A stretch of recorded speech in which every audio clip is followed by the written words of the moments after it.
The South African Weather Service has warned of more disruptive rain in the Western Cape from today leading into tomorrow.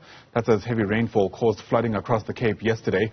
An orange level 6 warning for disruptive rain has also been issued. The Weather Service's Tokelo Chiloane, speaking to us shortly earlier on, says there's an 80% chance of rain. We are still anticipating a lot of rainfall today over the western provinces, especially over the Cape Metropole and Winelands areas. So we are expecting an 80% chance of showers and thunder showers today. As you already mentioned, it goes hand in hand with the alert that we issued, the orange level 6 alert for the disruptive rainfall. So it's still continuing today, but we're going to see a drop from the evening to tomorrow, where there's going to be a break in terms of the rainfall as the system moves into the eastern provinces by afternoon today. So for this morning and up to maybe midday, we're still expecting those heavy rainfalls. All right, Athi Mtongana is part of our team watching the story. As you can see there, she joins us live now from Khayelitsha, and it appears people are trying to go about the business of the day behind you there, Athi, but how bad is it looking?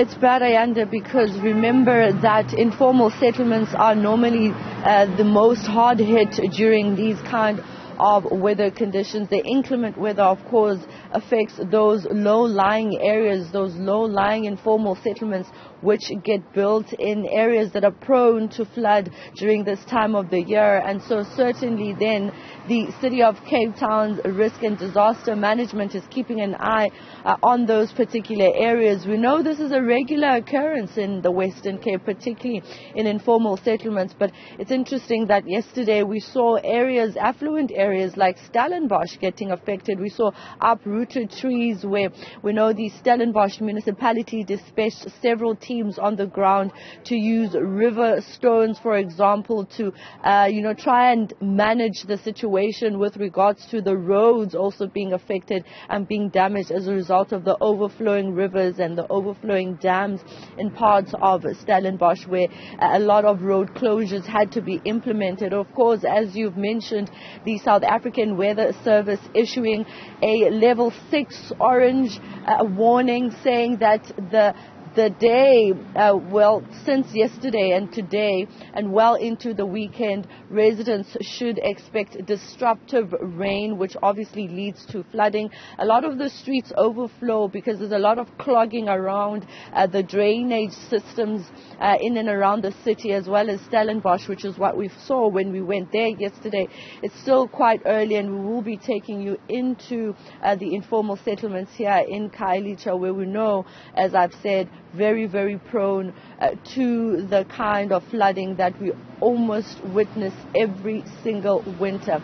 But the affected areas, as the City of Cape Town spoke to Newzroom, they spoke about Khayelitsha, Mfuleni, and many other surrounding informal settlements, as well as, of course, the river and the dam around Somerset West, which was overflowing because in many of these instances, when there's heavy rain, heavy downpours, the disruptive rain causes then those rivers and those dams to overflow. And what happens, like what happened yesterday in Stellenbosch, they opened some of those dams up so that they could stream out and gush out the water, which obviously meant that residential areas were affected.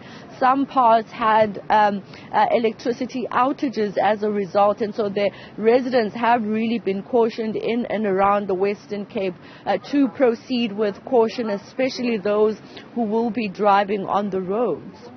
You know, the Western Cape has had quite an interesting past couple of years when it comes to its weather system, isn't it, Athi? It was around 2016 towards 2018. There were talks of day zero because of an unprecedented drought. Now we're on the other extreme with heavy downpours causing flooding in other areas, including Stellenbosch as well. It makes you wonder how prepared the metro itself might be for this kind of condition.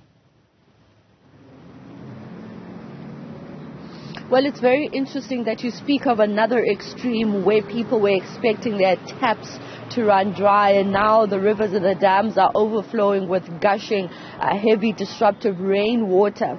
But as I've said to you, Ayanda, this is an all too familiar scene. It happens every single winter where flood-prone areas, low-lying areas get affected, but now you have other areas that you didn't or perhaps maybe the city and the different municipalities, because remember, the city of Cape Town is a different municipality on its own, Stellenbosch on its own as well, and many other surrounding areas in the Western Cape province. And so all of these municipalities are not only focusing and monitoring areas that are prone to flooding, but there are also those areas that you wouldn't necessarily see the amount of rainwater flowing through the streets, and so they are certainly going to be keeping an eye on those areas. But as I've said, an all too familiar scene, the question is then what has been done over the years to ensure that this repeated cycle and the way in which people get affected by heavy downpours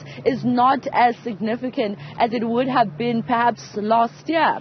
So the question is, are there really, as different municipalities implementing some of these plans that would then not put residents in the situation where perhaps they have to evacuate some of their homes to try and seek refuge where there's less of an impact. So are the streets, is the drainage system, for example, being monitored in areas like Khayelitsha, in areas that do get flooded every single winter? So those are the questions that we'll have to ask various councillors and various representatives of many of these municipalities that will certainly be visiting throughout the day, and will certainly be showing you then the impact and the aftermath, because we are actually expecting the heavy disruptive rain to continue well into the weekend.